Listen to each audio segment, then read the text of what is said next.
Hi, welcome inside the International Space Station Flight Control Room today. I have a guest with us today. We're going to be talking about NASA's Exploration Habitat Academic Innovation Challenge. Lora Bailey, you are the Exploration Augmentation Module Manager. That is a mouthful, so if you could, first, welcome and thank you for joining us today. If you could briefly explain what your role is. Sure, thank you for having me today.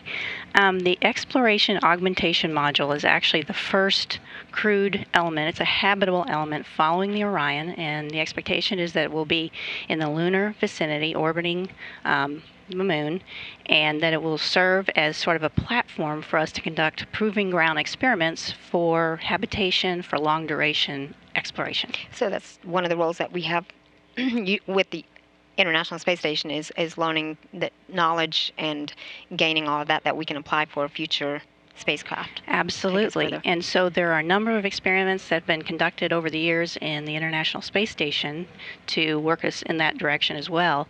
This next habitation element, the reason why it's different is because it's actually in an area that's outside the Van Allen belt specifically, so we're having a different exposure, a different deep space exposure that mimics the transit to Mars that includes radiation. Okay. So let's talk about X-Hab. What exactly is X-Hab?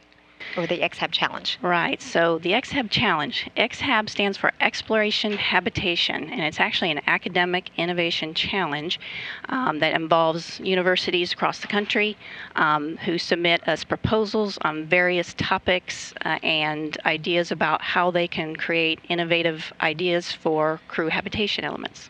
So, can you tell me where the idea using the student challenge came from? Sure.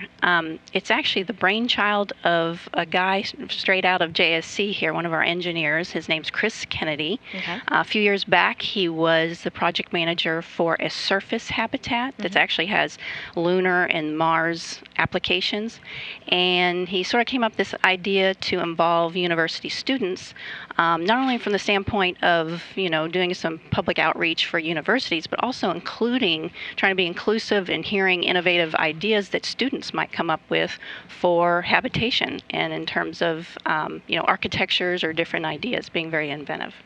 So you guys have already selected some teams. Can you tell me a little about that and who that is? Sure. So there were a number of universities who had submitted proposals.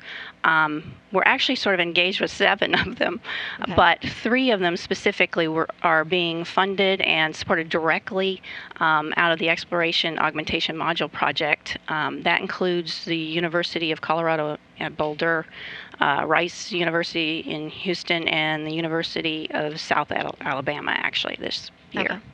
Can you tell me briefly how these proposals are judged? Yeah, so that's actually a pretty complicated process. We have several folks who are part of the judging. Excuse me. We review several different proposals for essentially technical content, the clarity, their academic integration in their university and other universities.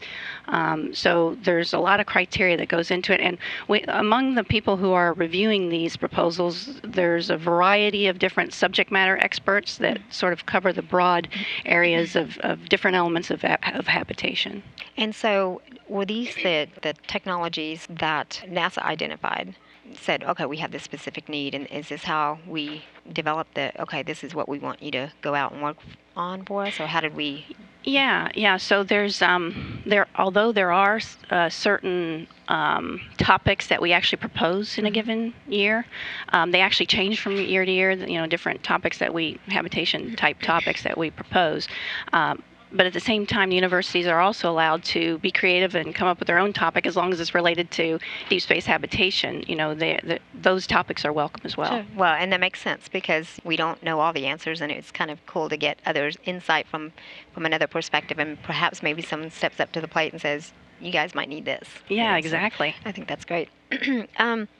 Also, can you tell me about some of the previous X-Hab Challenge projects that we have? So last year, there were several that we had last year. I think there were 5 total. Of those that I can think of off the top of my head, we had a vertical habitation architecture that was presented to us, a horizontal habitation architecture that was presented to us, a robotic plant growth system. There was also a logistics outfitting for internal architecture and innovation in that. So we've received a lot of different kind of ideas. It's been great working with the students. Great. Well, thank you so much again for coming out and talking with us about this. It sounds exciting, and best of luck and to you and your team. Thank you so much. Thank Appreciate you. the time. Thank you.